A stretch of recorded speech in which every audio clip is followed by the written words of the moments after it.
इस समय हम मौजूद है करनाल के गेहूं एवं जो अनुसंधान केंद्र में, जहां पर लगातार कृषि वैज्ञानिक किसानों के लिए जो है नई नई जानकारियां लेकर आते हैं। वहीं आपको बता दें, लगातार जो है पिछले 2 से 3 दिनों से जो है मौसम खराब बना हुआ है। लगातार जो है धुंध पड़ रही है, बारिश हो रही है। उसका हालांकि कई फसलों को नुकसान है। अगर गेहूं की फसल की बात की जाए तो उसके लिए कहीं ना कहीं जैसे जैसे धुंध बढ़ेगी वो फायदेमंद साबित होगी, क्योंकि जिस तरह से पाला और धुंध पड़ता है उससे गेहूं की फसल में जो है बढ़ोतरी होती है, क्योंकि काफी फायदेमंद जो है धुंध और कोहरा बताया जाता है। वहीं तस्वीरों में आप देख सकते हैं गेहूं की फसल को जो है यहाँ पर लगाया गया है। अभी अगर पानी की बात की जाए तो जैसा कि जो निर्देशक है यहाँ के डॉक्टर ज्ञानेंद्र सिंह, उन्होंने जानकारी दी किसान भाइयों को किस तरह से वो अपने खेतों में पानी दे सकते हैं, कौन कौन सी जो है उनको सावधानियां रखनी है, क्या कुछ जो है उनको इस फसल में जो है दवाइयाँ डालनी है, क्या कुछ जो है उनको करना है। इस तरह की जानकारी जो उनकी तरफ से दी गई है। वहीं अगर इस बार के लक्ष्य की बात की जाए तो इस बार का लक्ष्य तकरीबन जो है 14 लाख मीट्रिक टन जो है लक्ष्य रखा गया है। अगर पिछले लक्ष्य की बात की जाए तो वो तकरीबन जो है उनका पूरा हो चुका है। वहीं किसानों को जो है और भी क्या कुछ जानकारी जो है उनकी तरफ से दी जा रही है, आइए सीधा लिए चलते हैं आपको जो यहाँ के निर्देशक है डॉक्टर ज्ञानेंद्र सिंह उनके पास। भारतीय गेहूं जो अनुसंधान संस्थान करनाल में आपका स्वागत है। पिछले 2 दिन से जो मौसम में परिवर्तन आया है, विशेषकर जो परसों सुबह फॉग था 1.5-2 घंटा, कहीं कहीं हल्की हल्की बारिश हुई है और उसकी वजह से तापमान में थोड़ी गिरावट आई है। गेहूं और जौ दोनों फसलों के लिए ये जो परिवर्तन है ये सकारात्मक है। उसका पॉजिटिव इम्पैक्ट गेहूं और जौ दोनों फसलों पर पड़ेगा। गेहूं की फसल की बिजाई जिन लोगों ने अक्टूबर 25 के आसपास की थी, वो एक पानी अपनी फसल को दे चुके हैं और एक जो डोज यूरिया का भी वो डाल चुके हैं। वो फसल काफ़ी अच्छी कंडीशन में है और अब करीब करीब टेलरिंग स्टेज में आ चुकी है। जो फसल 1 नवंबर से लेके 15 नवंबर के आसपास बोई गई थी, उस फसल में कहीं कहीं पानी आ चुका है, कहीं कहीं पानी आना बाकी है। और मेरे अनुमान के मुताबिक लगभग 20%, 15 से 20% एरिया हम मान के चलते हैं जहां बासमती धान था या शुगर केन लोगों ने लगाया हुआ है, वो हमारा कैलकुलेशन के मुताबिक लेट सोन में जाएगा एरिया।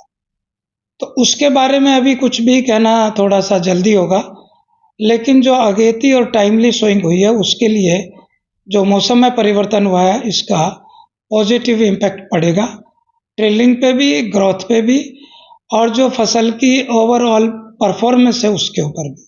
जी, अगर ज़्यादा बारिश होती है तो जैसे पहले ही खेतों में पानी दिया होता है तो और बारिश होने से तो उसको कैसे वो सेव करें? अभी जो वेदर फोरकास्ट, चूँकि आपको जान के हर्ष होगा कि हम इंडियन मेट्रोलॉजिकल डिपार्टमेंट के साथ लाइसेंसिंग कर रहे हैं।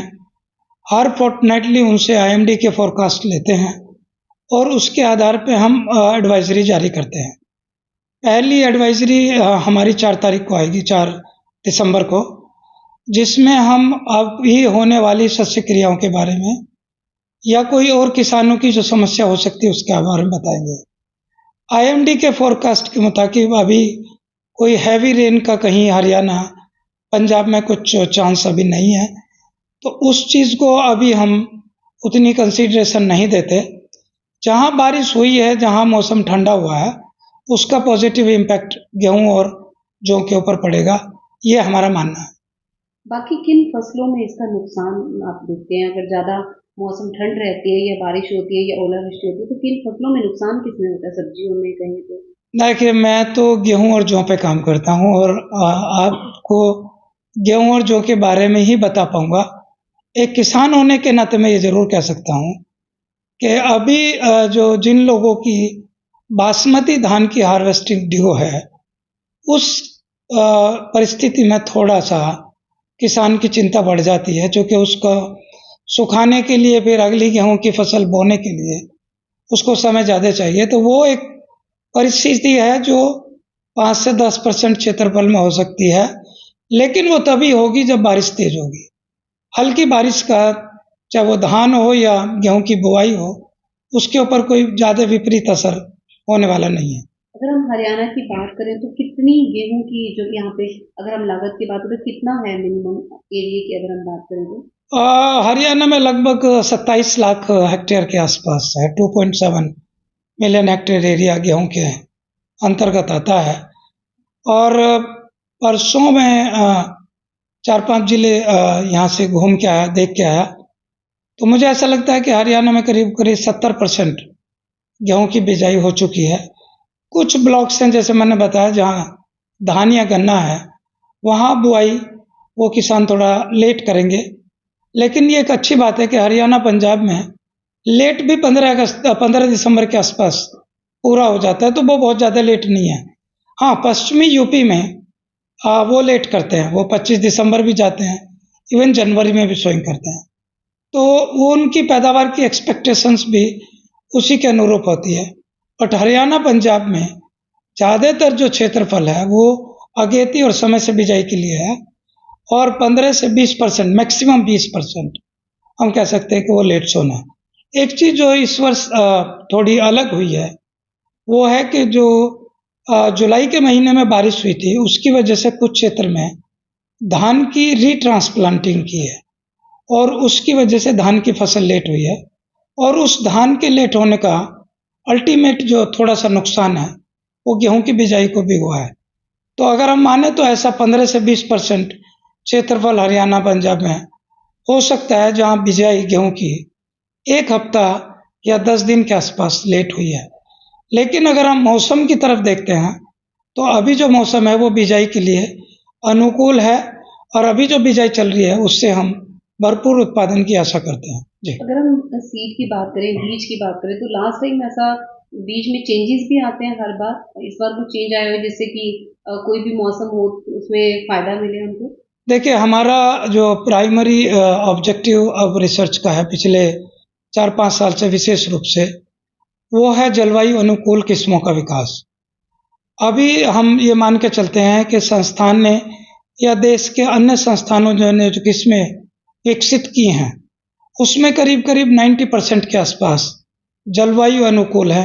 इसका मतलब हुआ कि उनके ऊपर मौसम का और बीमारी का बहुत ज़्यादा असर नहीं होता, और किसान की एक पैदावार जो वो उम्मीद करके चलता है वो सुनिश्चित रहती है।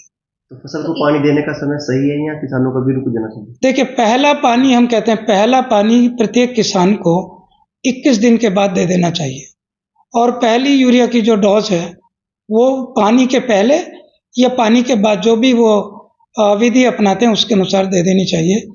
दूसरा पानी 4 से 5 दिन हम लेट कर सकते हैं, उसको हम 21 के बजाय 25 कर सकते हैं। अगर किसान को परेशानी है तो वो 30 भी कर सकता है। लेकिन पहले किसान के साथ, पहले पानी के साथ कोई समझौता किसी भी किसान को नहीं करना चाहिए, और वो 21 दिन के बाद लगा देना चाहिए। तो नई सीड आई है इस बार कोई जो जिसमें कई आपने एक्सपेरिमेंट किए, उससे कोई फर्क नहीं पड़ेगा इस बार? नहीं, हमारी संस्थान की अगर मैं केवल बात करूं, हमारी 7 नई किस्में हैं जो पिछले 4 सालों में आई हैं, और वो सातों की सातों जलवायु अनुकूल है। उनके ऊपर जलवायु के विपरीत प्रभावों का असर उनकी उपज पे बहुत ज़्यादा नहीं हुआ है। वो हमने पिछले साल और पिछले से पिछले साल, जब मार्च में अचानक गर्मी पड़ी थी, उसका अनुभव हम कर चुके हैं, और उस चीज़ से किसान भी काफ़ी संतुष्ट हैं कि संस्थान ने या अन्य संस्थानों ने जो जलवायु अनुकूल किस्में गेहूं की दी हैं, उनसे उनकी जो विपरीत दशाओं में जो नुकसान होने की संभावना थी वो अब ना के बराबर है। जी। मैसेज देना चाहेंगे?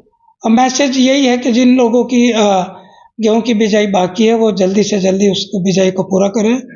21 दिन के बाद पहला पानी दें। खाद की पहली डोज पानी के बाद या पानी के पहले, जो भी उनकी विधि है, करें। और यदि कहीं खरपतवार की कोई समस्या है तो संस्थान में हमारे विशेषज्ञ हैं, उनसे संपर्क कर सकते हैं। एक विशेष चीज़ मैं कहना चाहूँगा, किसान सुनिश्चित होने के बाद ही किसी भी वीडीसाइड का, फंजीसाइड का या पेस्टिसाइड का प्रयोग करें। केवल फसल देख के खुद अंदाज ना लगाएं, बल्कि विशेषज्ञ से सलाह लेके ही किसी भी प्रकार का स्प्रे करें, तो उनका पैसा भी बचेगा और फसल भी जो है वो अच्छी होगी।